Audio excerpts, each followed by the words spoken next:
বগুড়া শিবগঞ্জে ঐতিহাসিক মহাস্থান হাটে ১০০ টাকা মন মূলা খুচরা বাজারে বর্তমানে ৫ টাকা কেজি দরে বিক্রি করা হচ্ছে, আর পাইকারি বিক্রি হচ্ছে ২ টাকা থেকে ৩ টাকা কেজি।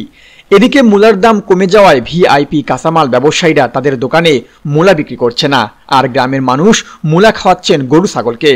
শনিবার ১১ জানুয়ারি বিকেলে বগুড়া শিবগঞ্জ উপজেলার ঐতিহ্যবাহী মহাস্থান বাজারে সবচেয়ে বড় সবজি বাজার ঘুরে ঘুরে দেখা যায় মূলার ব্যাপক সরবরাহ রয়েছে, তবে ক্রেতা না থাকায় প্রতি কেজি মূলা বিক্রি হচ্ছে ২ থেকে ৩ টাকা কেজি দরে।